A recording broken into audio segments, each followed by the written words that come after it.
In this video tutorial, we're going to learn how to use layers and the Bezier Pen Tool to build up a vector graphic image. You can see here we have a bitmap of Sonic the Hedgehog's head, and we're going to create a vector-based version of this image. To start off, we need to import a tracing layer into Illustrator. So I'm going to go ahead and do that. I've got an A4 canvas here, so I'm going to go to File, and I'm going to use Place. So I'm not opening a file here, I'm placing an existing image. You'll be able to download from Google Classroom or in the Lesson 4 folder. There is an image called Sonic Head Shade Test by Derek the Hedgehog 87. If I click on Place here, it brings that image in, and that is a linked file now. What I'm then going to do is to double click on this layer here. So I'll just first click off that. So I'm going to go to Layers, and I'm going to double click on layer 1, and I'm going to make it called Tracing and turn it into a template. Now the template's important because it will lock the thing in place. It'll dim it a bit so it doesn't interfere with what we're doing, and it means it becomes obvious that what's a tracing and what's actually been traced already. So we can't work on this layer anymore because it's locked. You can see that my pen is aligned through it, pencil is aligned through it, so I need to make a new layer. Down in this layers palette here, I'm going to click on Create New Layer, the little page icon, and I'm going to start to work on layer 2. I'm going to use the Bezier Pen Tool to trace the spikes of Sonic's hairstyle. I'm going to use the Bezier Pen Tool here, and I need to follow the curve here to a starting point. I think the starting point on this ear is roughly where the eye meets its eyebrow. So I'm going to put a click there for the first anchor point. And I'm going to come up here to the end, the tip of the ear, and I'm going to click and drag until I match that curve. Now it's important you don't let go of the mouse button here because we don't want to continue in that direction. So I'm going to use the Alt key on the keyboard to come back in this kind of direction here. And then follow the curve round, and I think it could finish maybe about here. As long as it's hidden behind something else, it doesn't matter exactly where it finishes. And I'm just going to pull that up, excuse me, a little bit to finish off that curve there. Ideally we would make finished shapes, so I'm then going to click back to the start there, and that makes my first shape, my ear. Now it will help to give it a bit of a gradient to see what's going on here, so I'm going to go here and make this a purple radial, and I'm going to change the radial to linear, and then I'm going to go from, you can see on the spikes that are in the tracing layer, we go from dark blue through to light blue. And that gives us a little bit of 3D element to what's going on there. Okay, so my next spike is this one here, the big fin on his head. So back to the pen tool. Click at the starting point, which is about, now I can actually go further in, so I'm going to click down here between his eyebrows. I'm coming up here. Now this is the point where it changes direction. That's where it gets as high as it can go and it starts to go down again. So that is where I want my next anchor point. And I pull that out until it matches that shape.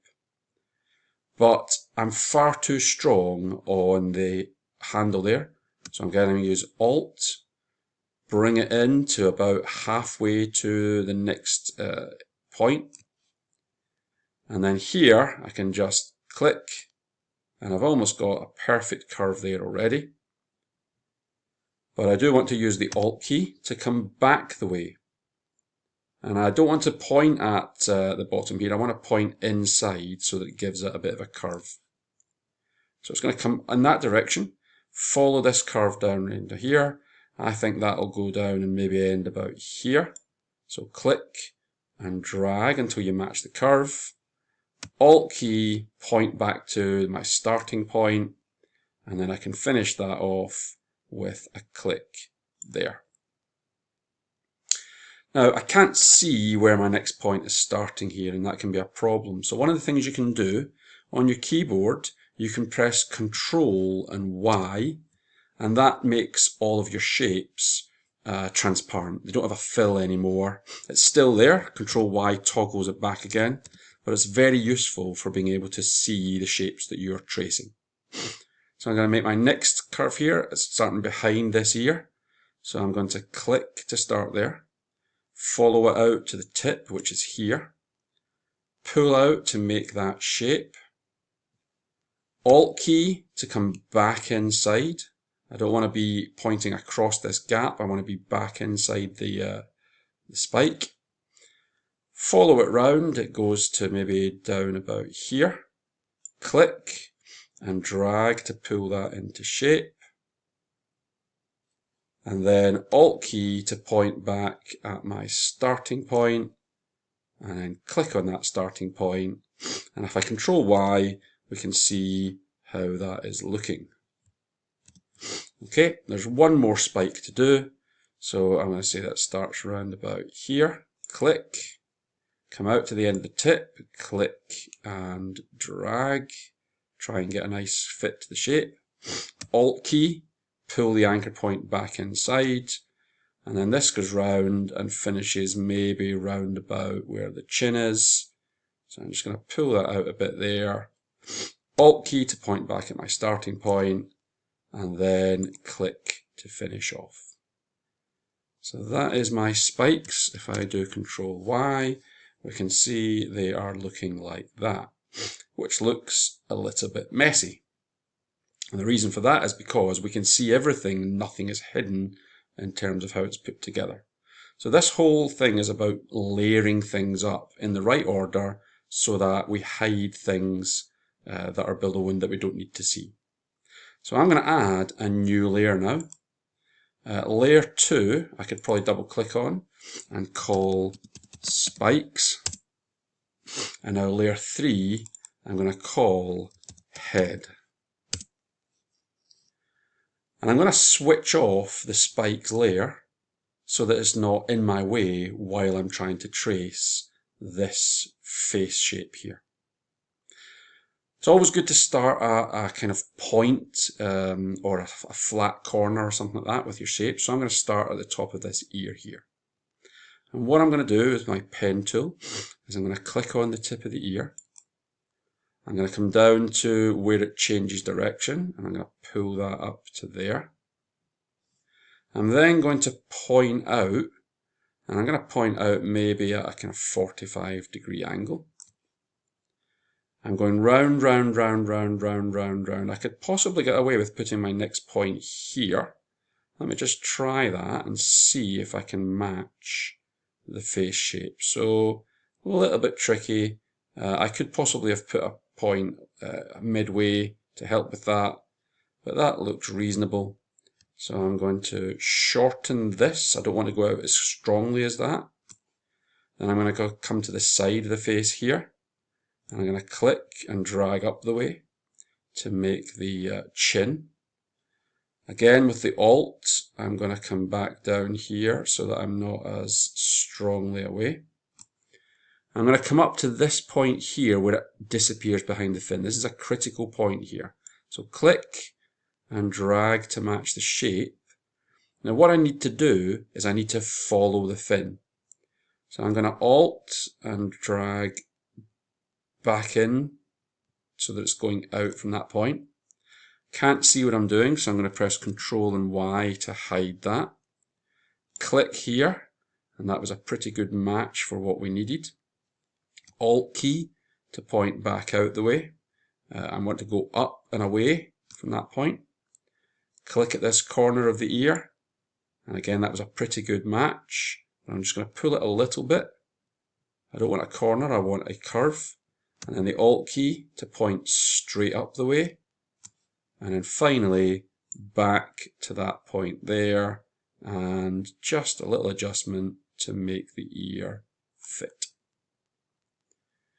If I go back into Control Y, you can see the shape that I have made. And if I switch on the spikes, we should see that most of that is hidden by this new face part. There's a little bit of a mismatch here, so I'd probably want to go into the white pointer tool, and probably I could adjust the spike to fit the gap.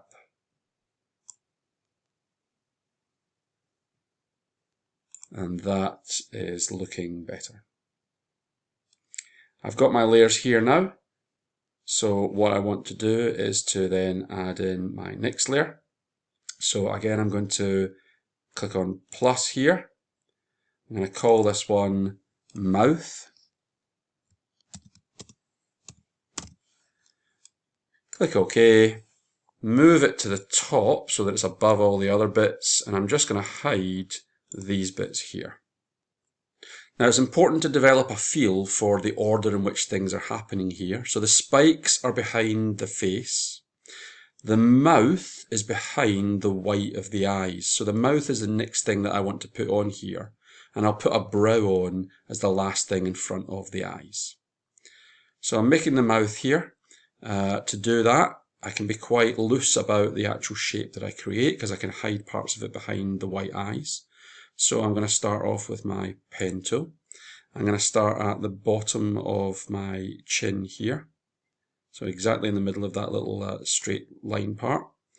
Go up to behind the nose. So I can hide something behind the nose there if it doesn't go particularly well.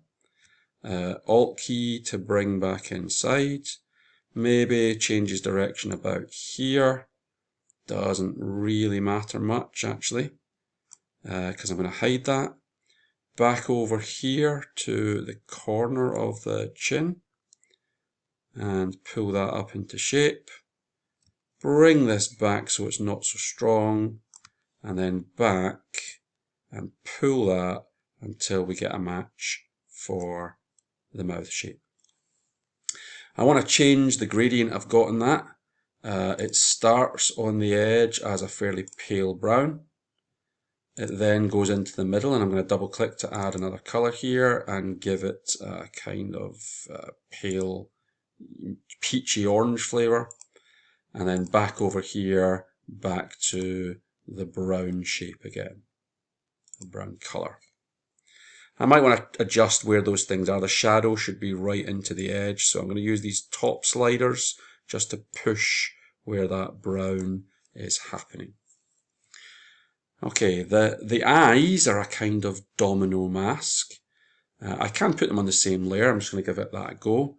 So roughly speaking, we want to click and drag, click and drag. And I'm just going to do this very quickly and approximately. Click and drag there, click and drag here. Click and drag up where the top of the eye would be, and then back to my starting point. And that I'm just going to fill with a solid white. So if I switch on all my parts just now, let's see what we've got so far. That's looking alright. It probably needs a little bit of tidying up in places, but it's not looking too bad. So the last thing I just need to do on this layer is to put in some eyes. I'm just going to switch off a couple of layers here and then use Control Y so that I can see through. I'm going to take an Ellipse Tool here, and I'm going to go from the center of the eye and use the Alt key to draw from the center out. And I'm going to make that a green color. And I'm going to do the same for this eye over here. So just trying to snap to some points round about, but that's probably going to be okay. I then need to repeat that again for the inner eye, but this time I'm going to make it black and do the same again from this one. So using the same center point, dragging out and black. And then I'm also going to add in a little white highlight, a little specular highlight. And the specular highlight is a little bit too big there. It needs to be filled with white. So I've switched on all of the layers again, and this is where we've got to so far.